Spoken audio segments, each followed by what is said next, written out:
So to start the birdhouse, we're going to tape off our, I like to call them the window pane sections. I divide the birdhouse in thirds all the way around, and then thirds horizontally. I like to use this rainbow tape. It comes in a package and it's got 3 different sizes.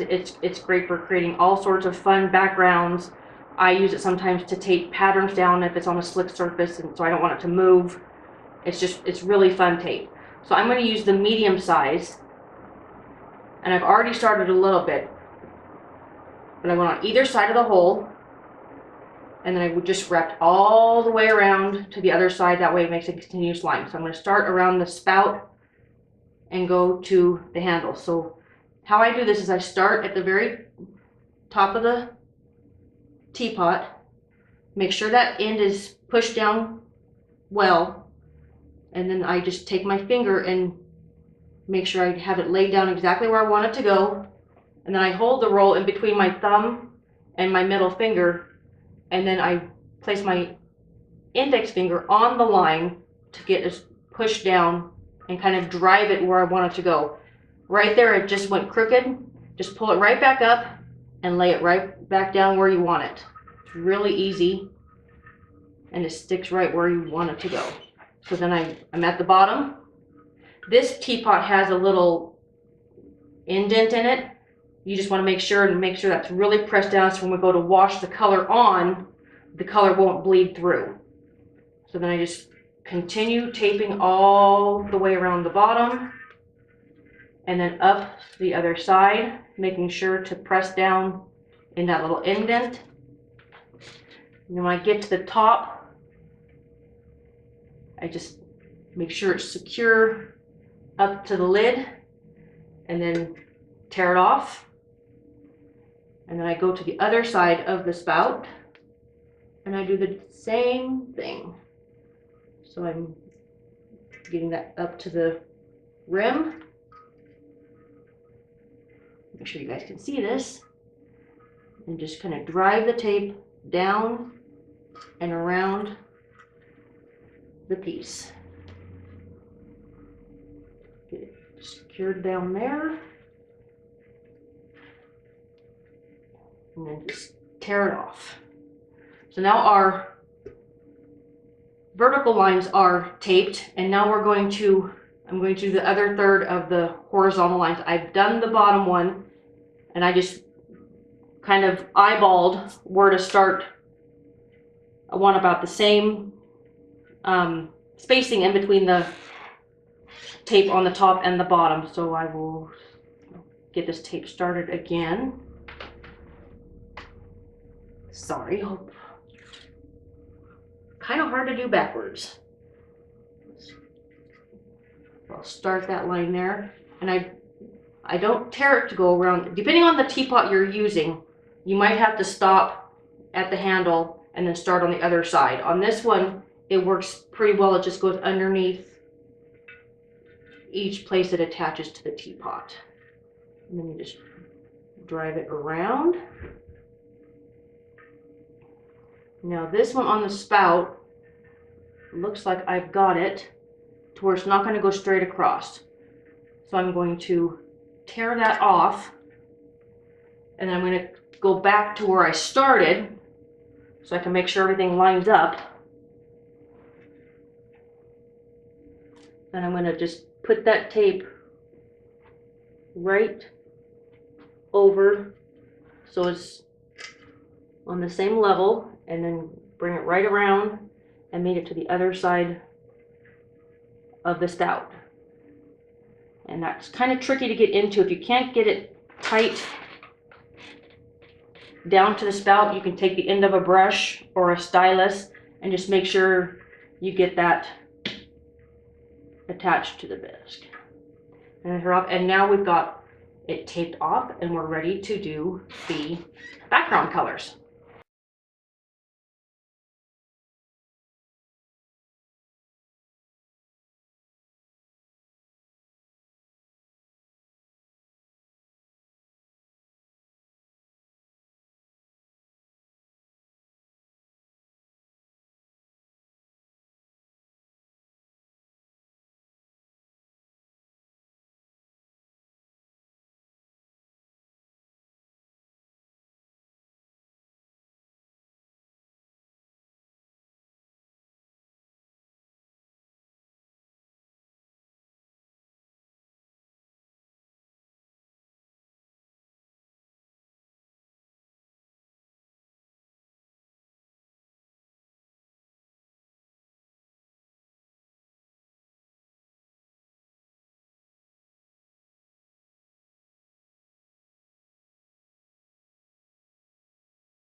So once you have your background completely washed and you've let it dry for just a little bit, the same blue and green are used to base coat the handle, spout, and lid. So I'm going to go ahead and get a coat of that done.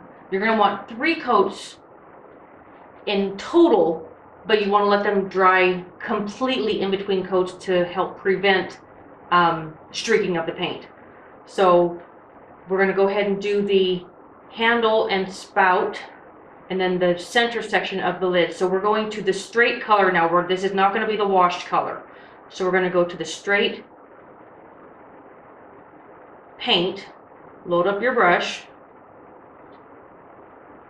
and then you're just going to carefully just go around the outline of that handle and just base those sections in. And just smooth it out as you go. You don't want to go over and over and over the same spot again, as it will take the paint off. You're better off just to do 3 good coats to get a good coverage. So you're going to go around that top of that handle and then back down, and make sure you tip it to the side and get the underside of that handle. Hope I see a spot over here I missed. So let's come around and carefully go around that. If you're more comfortable going down to a smaller brush, you could use an 8 or a 6 just as easily. I'm just sticking with the 10 because that's what I have in my hand. We've got that one coat. And then, oh, I forgot to cut that tape line off. We don't want that there. And that's going to be hard to get to, so I'm just going to use a needle tool or a stylus and lift that edge of the tape off, and then grab it and pull it off. And then load with another brush load of blue and just outline that spout.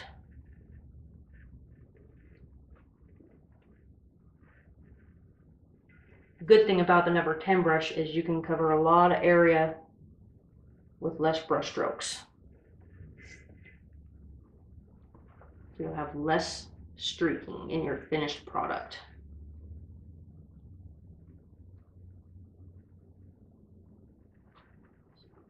And then get the back side here, and then the lip of the spout. And then those are done one time. Now to do the lid, if you want to, if you're more comfortable, let me wash this out. This particular teapot has kind of a line all the way around it to begin with. And so I just freehanded and just eyed where I wanted my line to be. And then I brought it up to the very bottom of the handle here.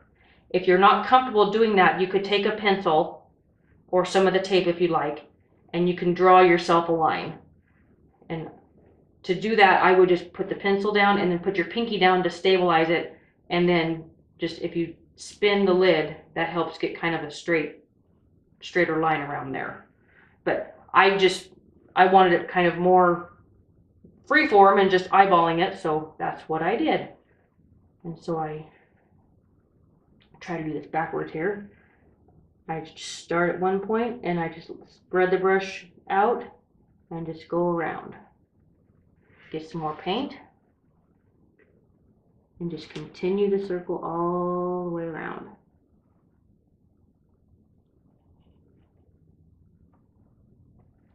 Just fill this area in. And like I'm a little not completely straight around there, I can fix it on the next go around. If you happen to get a little bit over to where the other color should be, when this is dry, you can simply take an eraser. These typewriter erasers are fantastic for it.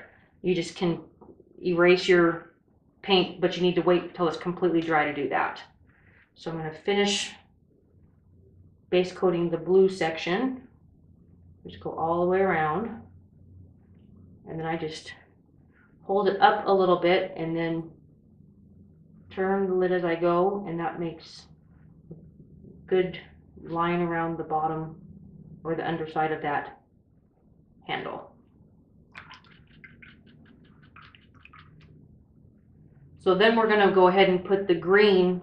I did green on the bottom edge and then the very top of the knob. And so we're going to go back to our green that's not watered down. Go ahead and get it stirred up to get it all mixed back together.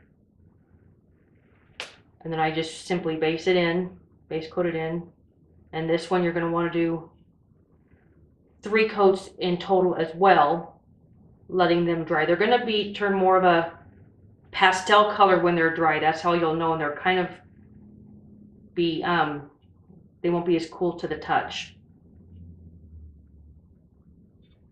So there's the underside, and this is still a little wet. If I was doing this and I had more time to kind of let it set in between, it would be a little easier, but for in this instance, I'm just going to stick my hand up on the inside, and then that way I'm not touching my blue paint or the green I just did.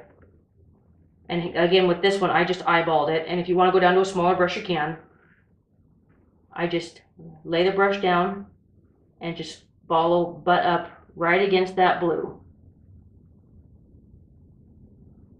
Just gives a nice border to the lid.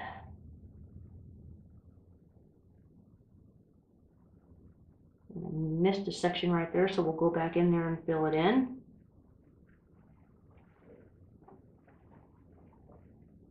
Turn it a little bit and go around this last section here.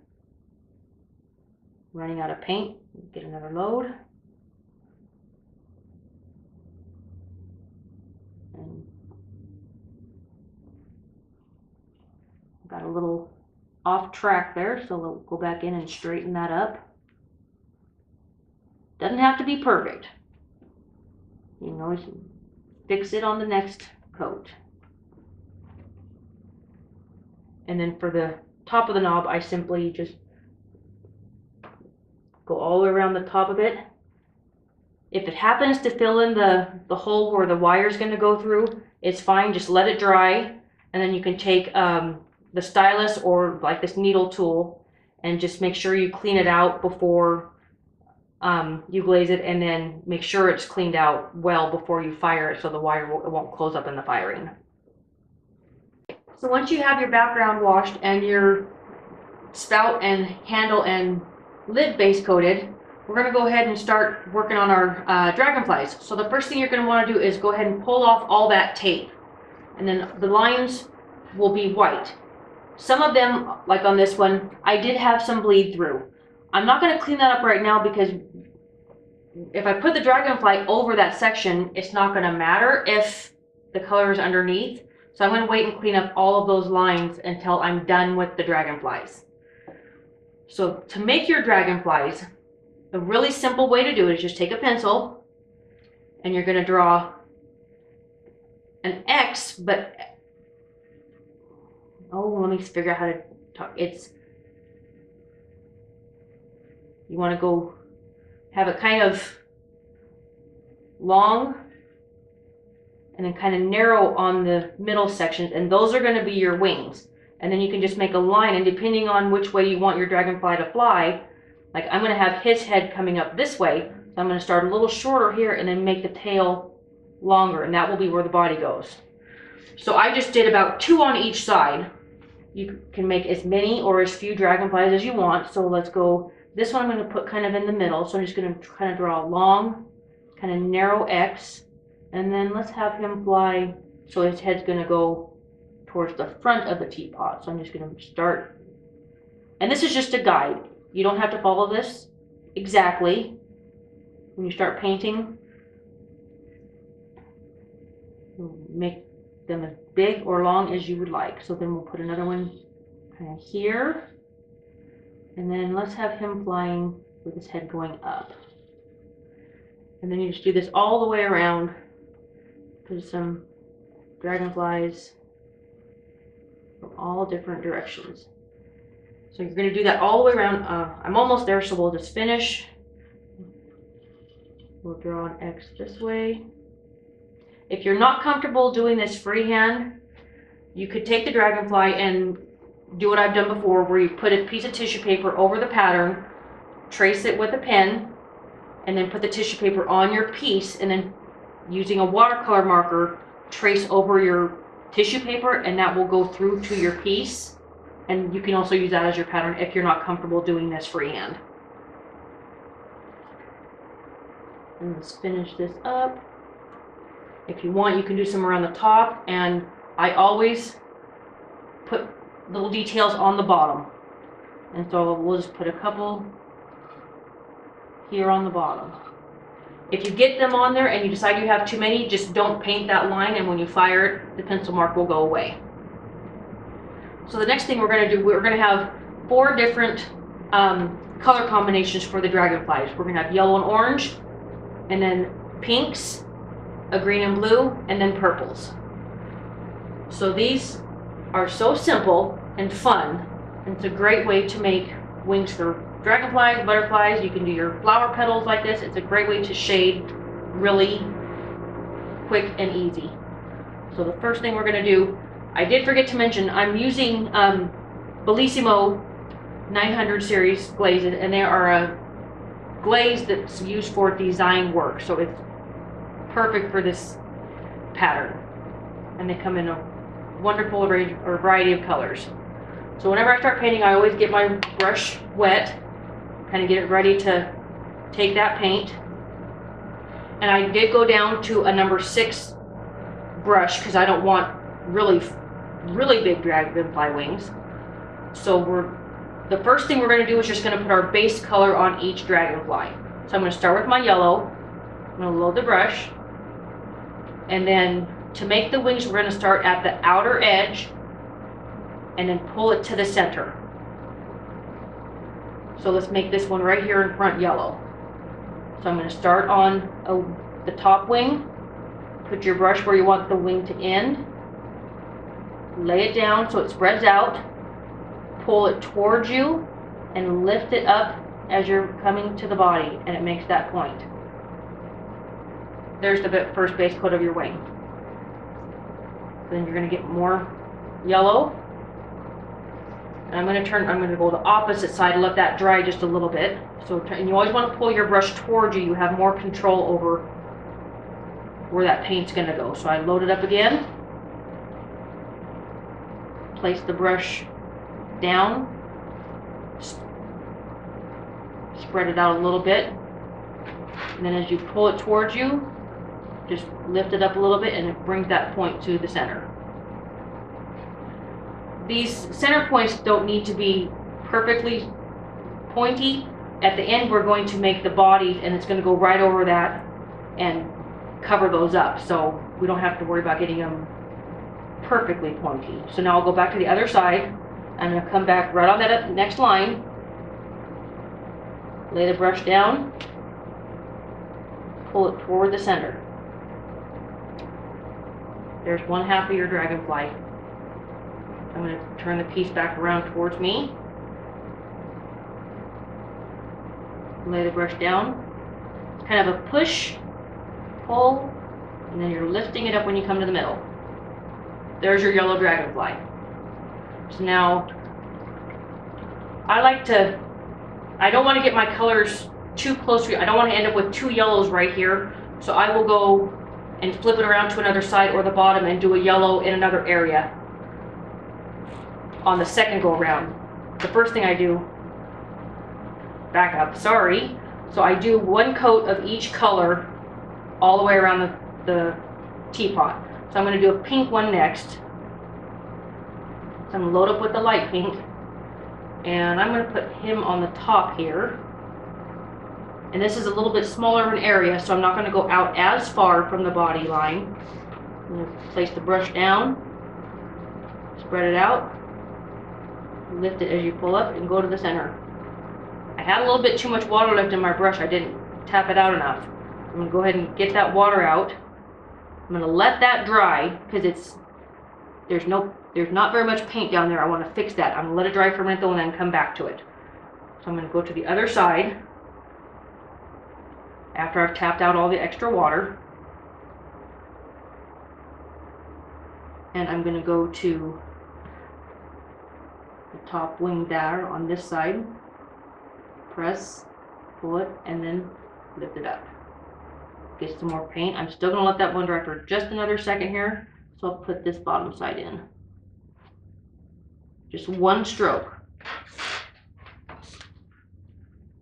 Quick and easy. I think we're ready to go on this one now. So there's your pink dragonfly. I'll rinse out. This time I'm going to make sure I get all that extra water out. And I'm going to go to the green. So same thing, load up the brush.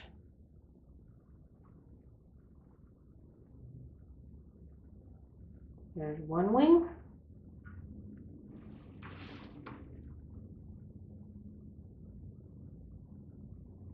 Second wing.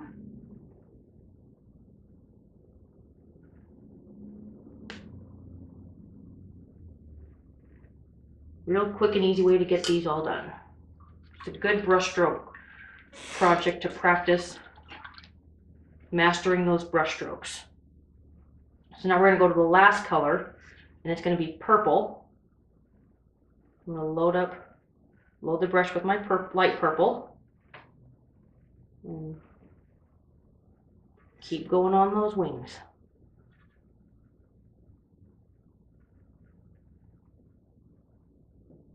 You want to get it in one stroke. If you go back and start going over and over and over again, you're going to end up pulling that paint off and won't have that nice smooth finish to it. So now we'll turn it this way and go. So now I've got one of each color, and then I just simply continue all the way around until all my dragonflies are filled in. Once that first coat is dry, by the time you get the last one all the way around the pot or the teapot and then do the bottom, by that time your first one is usually dry enough we can go ahead and do the second coat, which is where we're going to do our shading. So to do the shading part of it, you're going to load in your base coating color, which in this case is the yellow, and then we're going to tip the very end of that brush in your shading color, which on the yellow dragonfly is orange. So you've got fully loaded with yellow and tipping in orange. You're going to do the same stroke you did on the base on the first coat.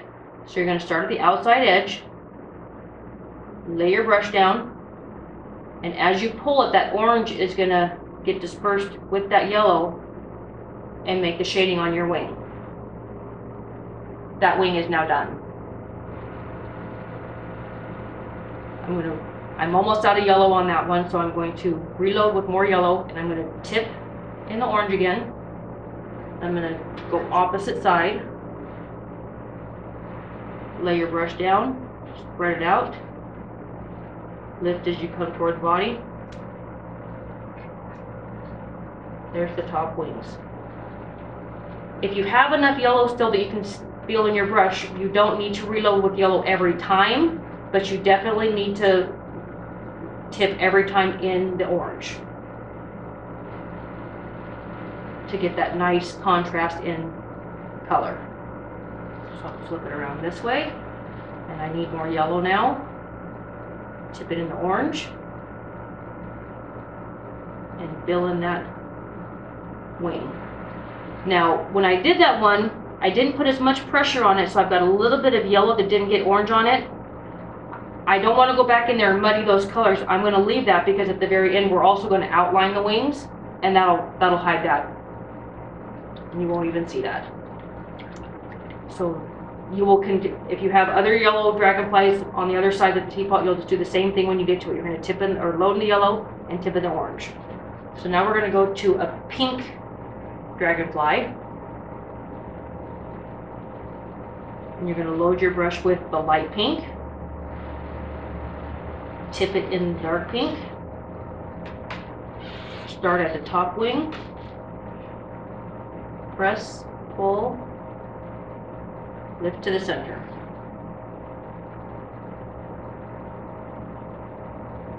Get more light, tip it in the dark, pull it to the center. Now I still have enough light pink, so I'm just going to go back and just do the dark. And go do that bottom wing.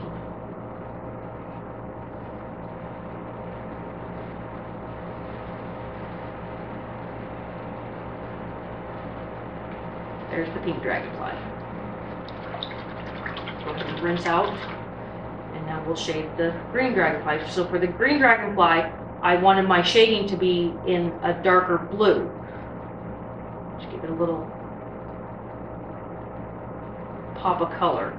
So I load in the green, tip in the blue, outside your wingtip, pull it into the body. Turn that around.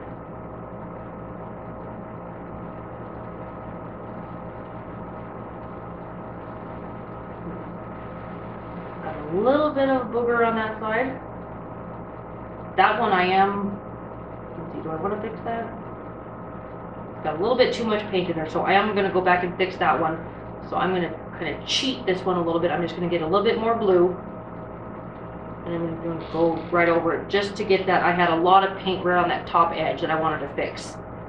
But I didn't go back into the green, I just tipped in the blue on that one. So, load your brush again. And I'm going to just tip in that one again. I have enough green.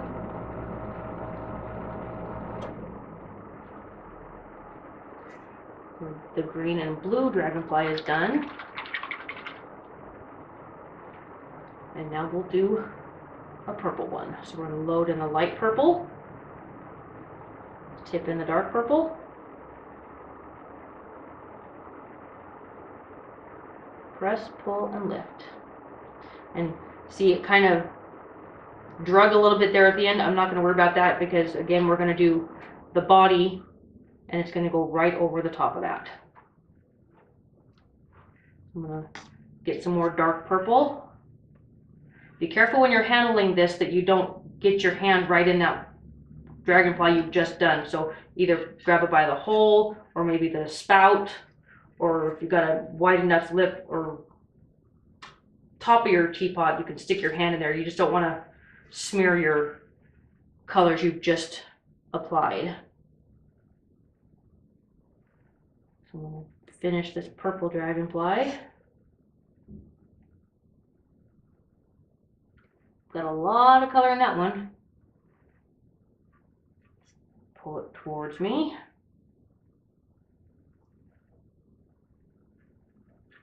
So there we go. There's each color of the dragonfly.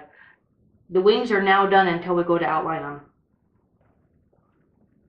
Okay, so once you've gone all the way around the teapot and finished all of your dragonflies, we're going to, the next step is to outline the wings and put the antenna.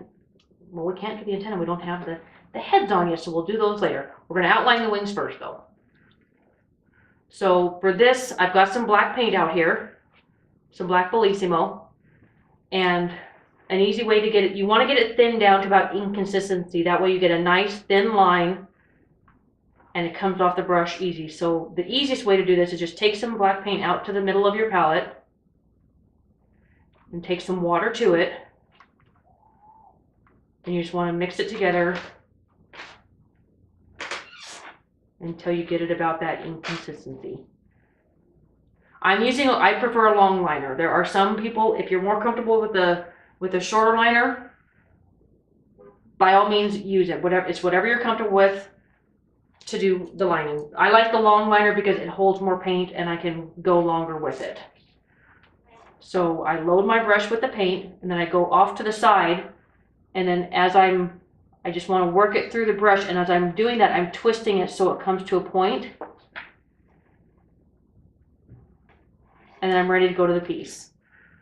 So when I line something, you always want to pull the brush towards you. I stick my pinky down on the piece just to give myself some balance. If you try and do it like this, you're more likely to wiggle and your line won't be as straight. So I put my pinky down. I'm going to start at the inside point, the top wing. And if you hold your brush up so it's just the very tip that's touching the piece, you'll get a much thinner line too. So I'm going to start again. I'm going to put just the tip on the piece, and I'm just going to pull the brush and outline that wing, go all the way around. And if you've got the black thinned down enough, you can go all the way around one wing in one stroke. I do have some skips right there because I didn't have it totally thinned down. So to fix that, I'm going to start at this bottom edge, the opposite one I started at, and just come back around, and I'm just going to go over that section again, just to make sure. And I don't want to stop in the middle because you'll likely have a point that comes out, so I just go all the way back to the other side. So then I'm going to reload and then work it, rolling it through the bristles, getting it to a nice point. And then for the bottom wing, I start right over the bottom line of the top wing, and I just go on the very tiptoe of the brush and just outline your color. There's that side. I'm going to get some more water, work it through the black. I'm going to churn it, and starting at the top of the top wing. Don't have enough color in that, so I'm going to go back and reload. I had too much water that time. You can tell when you lay your brush down, once you've done this for a while, if you've got too much water or too much paint. And then you can adjust it. So I'm going to go around that wing, go back and reload, work it through the brush.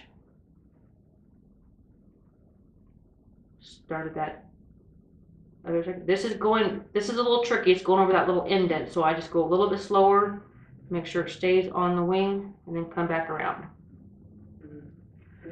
So there's the outline of that, of the yellow one, yellow dragonfly. And these aren't pretty right now, but when we go to the body, it'll cover that right up. So then we'll outline our green one next, green dragonfly. So I'm going to put my pinky down to steady myself, start at the inside, and go all the way around. Reload, work it through. And I can tell right now where I'm at, it's a little warm, so this is drying up quicker than normal, so I'm going to go get some more water. You always want to make sure it's like inconsistency to come off the brush easily. So we'll go to this bottom wing, and we'll go all the way around.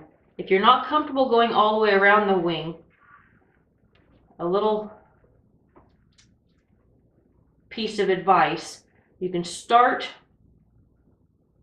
at the inside, and I would just come about halfway, and then just as you come to the middle there, just pull it up straight, and that way you don't have it still staying right there in the straight line. And then just come from the other direction and then meet that line.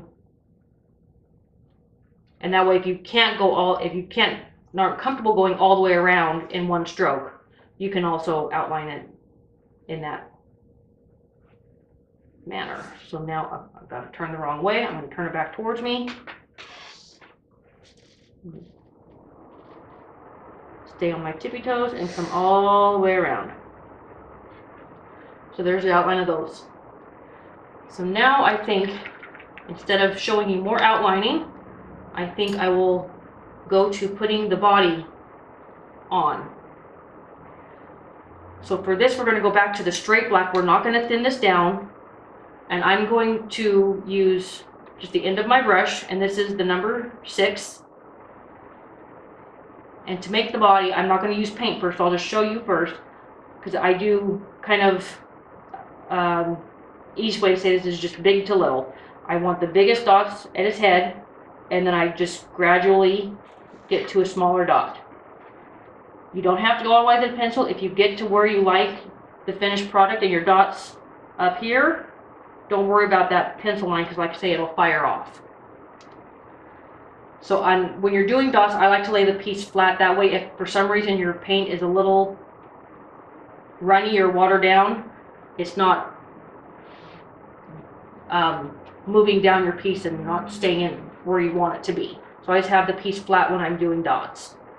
So for this, I'm just going to use the end of my brush handle. I'm going to dip it into the black paint. Have a good amount of paint on there. And just go straight to the piece. And this is going to be the head dot. So I'm going to make it a little bigger. I'm just going to put it on the piece and pull straight up. And there's the head. So then I'm going to dip again. And I'm just going to do another one about the same. And then I'm just going to start gradually making them smaller. I don't want them that small yet though, so let's make another. I'm going to go over that third dot again just to make it a little bigger. I'm not as far down the body as I'd like to be. And then to make them smaller, you just keep going. And that's got where the bear biscuit, it's grabbing a little different, so I'm just going to move the handle around a little bit to make that a better dot. And then this, I think, is going to be too big to finish those the rest of the tail, so I'm going to get a smaller. I don't have a smaller round brush handle with me, so I'm going to do an eraser. It's a little bit smaller than that, so I'm just going to tip my eraser in, see how this works, and just make the rest of my tail dots. And I like to curve them a little bit to make it look like he's flying. There's your dragonfly body. So I'll show you another one. And so his head's going to go towards the hole, so I'm going to get my brush handle in the black paint. And I'm going to do this head a little bigger, so I'm going to put the paintbrush directly on there, and then I'm just going to kind of wiggle it around and make it a bigger circle. Make his head a little bigger. And then when I go to the next dot, it'll be the size of the brush handle smaller. I'm going to go dip it again and continue down that body. And now is where I'm going to start just keeping going and making that smaller dot. Well, that one didn't turn very circle. So for that one, I'm going to try this brush handle here, see if that works. I'm just going to fill in this tail. So if I were to continue all the way around this teapot, you would want to let this dry before you go turning it to another side. Otherwise, there's enough paint pulled up on here from these dots that it could drip, or you could stick your finger in and smudge it. So I would let that dry for a while before you move on to another area. So to finish this one up, I'm going to go ahead and do the antenna. So I'm going to go back to my liner brush, and this is pretty dried up out here. So I'm going to go grab some more water. I'm going to get a little bit more paint. Get it thinned down. I'm going to pull it out here and run that paint through the brush, pulling it to a point. And I'm just going to make two little lines with a little curl on the end there for his antenna. Pick up some more paint. I'm going to come do this one. And again, you're just going to stabilize yourself with your finger. Keep the liner brush on its tiptoes and just come out a little ways, and a little turn at the end there. To finish those, I have I don't have it with me, but I would use a stylus, the small end of the stylus. But right now I'm just going to use my short liner brush. Kind of, I'll make it work with the materials I have. So I'm going to dip into the solid color. And I'm just going to put a little dot on each end of the antenna. A stylus would make a dot nice and clean and even.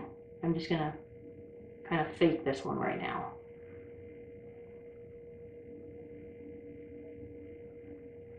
There's your dragonflies. So you would continue that all the way around. Like I say, you're going to want to let this dry for quite a while.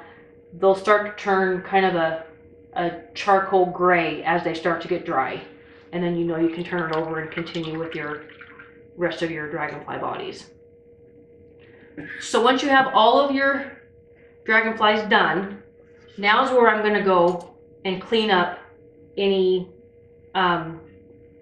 places where the wash background color might have bled through. So I don't have any dragonflies here, and I have quite a bit of bleed through there. So I'm just going to take this typewriter eraser now that this paint is good and dry, and I'm just going to clean out that line a little bit. Comes off really nice and cleanly. And the good thing about this typewriter eraser, it's got a little brush on the other end, and you can gently brush off the paint and the eraser there. And so you would just go around, and anywhere you might have some bleed through, maybe on some of the intersections of the tape, there might be some. So you would just go around and erase those as best you can. So when you have all that cleaned up, you're going to go ahead and clear glaze the inside. If you're doing this project, if you know you're going to work on this in the next couple days, what I like to do is roll the clear glaze on the inside before I do the design work. That way I don't have to worry about getting in all the nooks and crannies, or if I'm rolling it, if it's going to come out a hole. So when I do that, I take packing tape and I just cover up the holes, pour the thin down clear glaze in, and then just roll it around and make sure it gets up into all the areas. And then like on here, I would leave this tape on, take the spout tape off, and then I just pour that back into the container and let it drain. And then I would take this the whole cover tape off, and then I would take a sponge and wipe off any extra clear glaze that might have dripped out or seeped out. And then you would let that dry completely and then start doing your design work. In this situation where I've already painted everything, you could roll it around on the 3 sides, and you could either put your thumb over the hole to get it up into the spout, or you could even maybe pour with a dropper or a syringe some clear glaze down in that. And then you're going to want to brush it on the side where the hole is. If it comes out, you could simply brush it side to side to blend it in, but you're going to have a big drip of clear glaze coming out the front there. So once it's clear glazed inside and out and dried completely, the lid as well, you're going to want to make sure that this hole is cleaned out of glaze so it does not close up during the firing. When you fire it, you're going to want to actually fire the lid on the piece, and that way when it fires, it'll fuse together and you don't have to worry about gluing.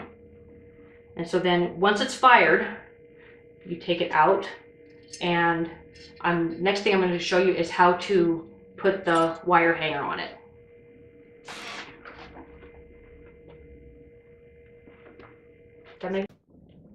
Okay, so now we're going to go to assembling the teapot. I'm going to pretend this one is finished.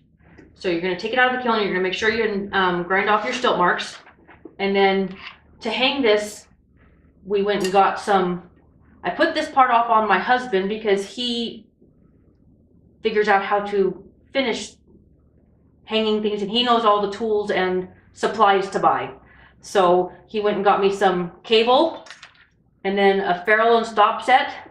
And then I just went into the craft store or anywhere that sells jewelry things, and I just got boxes and bags of beads so I'd have plenty to choose from depending on what colors I used on my teapot.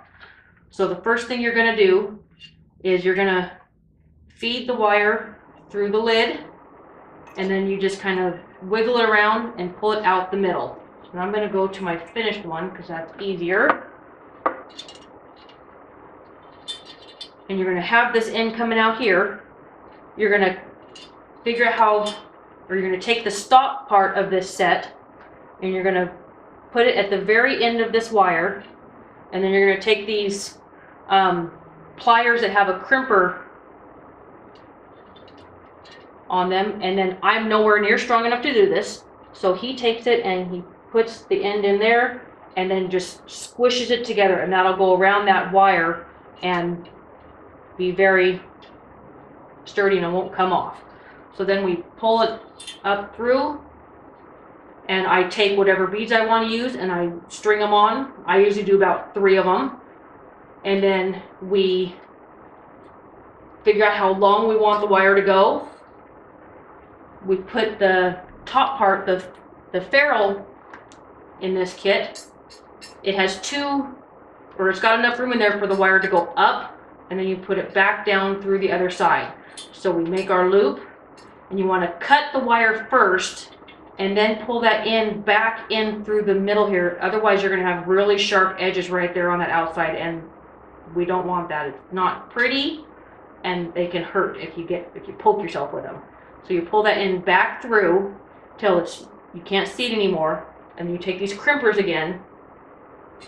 Like I say, this is not my area, so you stick it in that crimper and you crimp it. And this one, it's bigger and wider, so he did it a couple times to make sure it wasn't going to come loose. And then you're ready to hang your birdhouse. I hope you enjoyed this class. It was really fun, and I hope you enjoy hanging it around.